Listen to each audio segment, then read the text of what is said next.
it's really disappointing to make this video and talk about what I'm going to talk about because I worked on it for 2 years, but I think it's also important to share and show that failures are okay. And yeah, it hurts when you spend money on something and put in a lot of time and hours and it doesn't work out. But that's also the fact for a lot of businesses and ideas that you might start up. So let's talk today about my tried and failed candle business. First, let me give you the backstory about the candles. In February of 2021, I had this bright idea. Yeah, I'm going to make candles. This will be easy. It will be great. My viewers will love it. This will be a way for me to do a creative pursuit and they could get a really quality product because I was going to make sure it was a very good quality candle. Well, for almost 2 years, I tested wood wicks, cotton wicks, different vessels, soy waxes, different fragrances, and I never found the right combination. And it's very interesting. I did a lot of research beforehand, but obviously not enough. I got caught up in the fun parts of the business. I bought, the vessels that I thought I wanted to use. I didn't focus on one. I thought I would give my audience a variety of them. I tested over 100 scents because I am very particular about candle scents and I wanted it to be so good that when you walked into a room, you said, "What is that smell?" And not you walked into the room and your eyes got red and your nose started burning, which often happens with candles. And I probably made and tested well over 200 candles, if not more. There are so many little things that happen that have to be perfect when you are making candles. There are so many issues that come from making them, so much more than I ever imagined and did and found in my research. I mean, the issues include, the candle smoking too much, not burning fully to the edge, so tunneling down, not enough hot throw, or where you can actually smell the candle throughout your house. I know one month we changed our air filter, we changed it every month, and it was black. That is how much I burned I think it was at the time, the wood wick candles and how much smoke they were putting off. The thing is, you have to burn these candles all the way down. That is part of testing. You have to make sure they burn all the way down completely with no issues.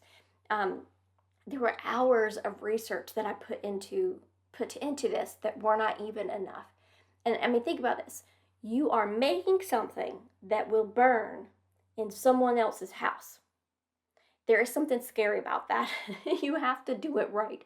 You want to make sure that it's perfect. The time doing this was so much. So in February of 2021, just to give you a timeline of how we got here, is when I began. And just so you know some context, if you don't know me, I'm a full-time working mom. My husband works as well, full-time. I also have this YouTube channel. At that time, I was trying to put out 3 videos a week, which is way too much.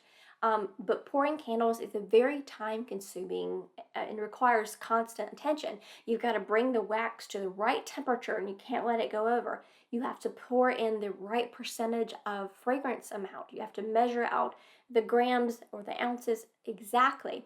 And you got to get those ratios exactly right. So measuring is crucial. So the time it takes and the attention that it takes was extremely time consuming. So if we're going to flash forward 7 months later, during that entire time, I was testing these candles.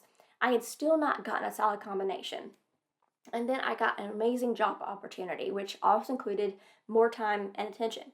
And I had way less free time. The commute was longer than previously. I still worked on the candles whenever I got the inspiration to do it, because at that point I was getting frustrated. And when you're frustrated, you don't want to do certain things. My business model around the candles continued to change, and there would be long gaps in between uh, doing anything with the candles just because of my frustration. I was trying to perfect them because, again, it's fire. But remember, during this time, it was 2021 to late 2022, and there were many supply chain issues as well, and extremely high inflation. This is when it was starting out. So the initial cost of the wax, for instance, was $130 for 40 pounds of wax. It was really high quality soy wax.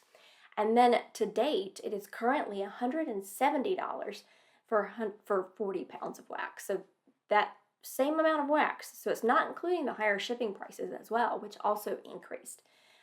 Vessels and fragrance oils also went up significantly. When you think about all the increases, I think back to when I had initially projected everything, when I projected like the shipping cost would be, the cost of the materials to make it, and what my sell price would need to be.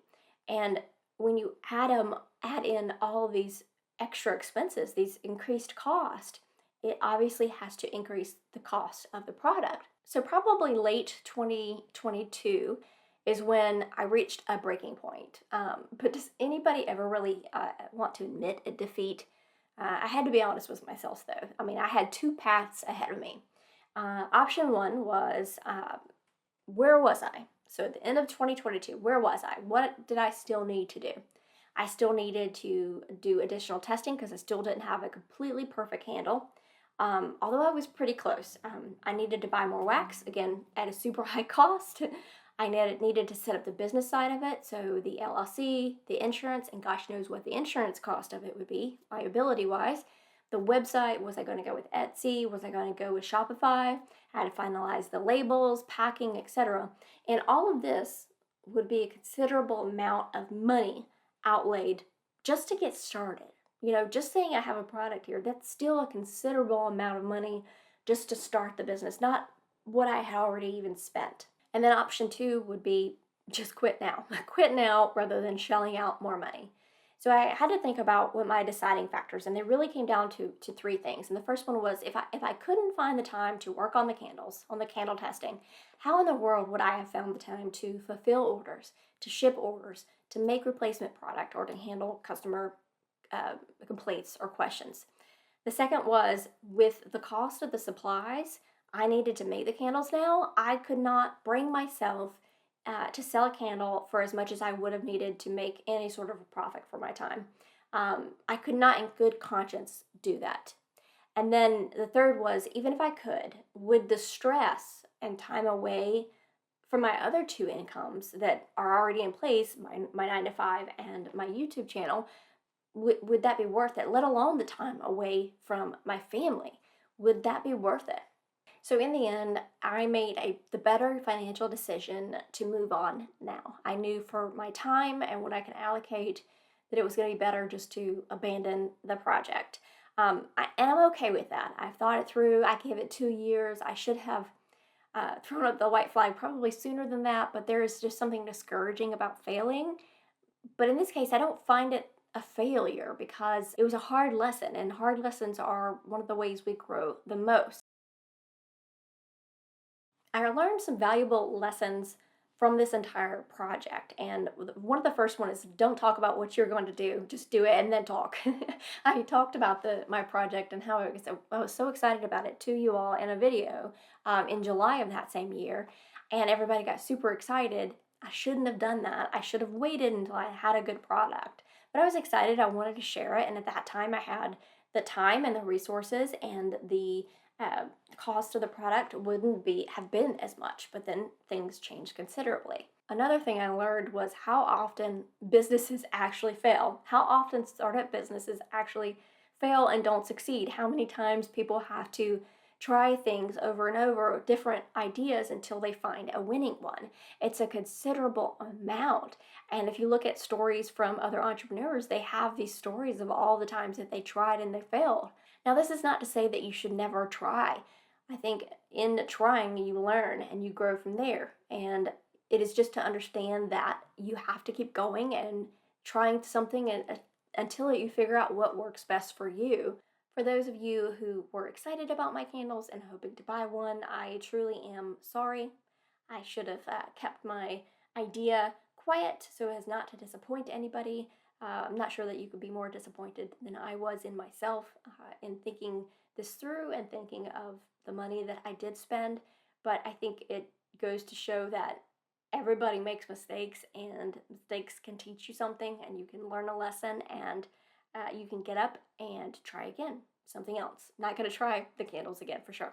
If you enjoyed this video, please give it a thumbs up. Don't forget to subscribe to my channel. I would love to have you back for more videos.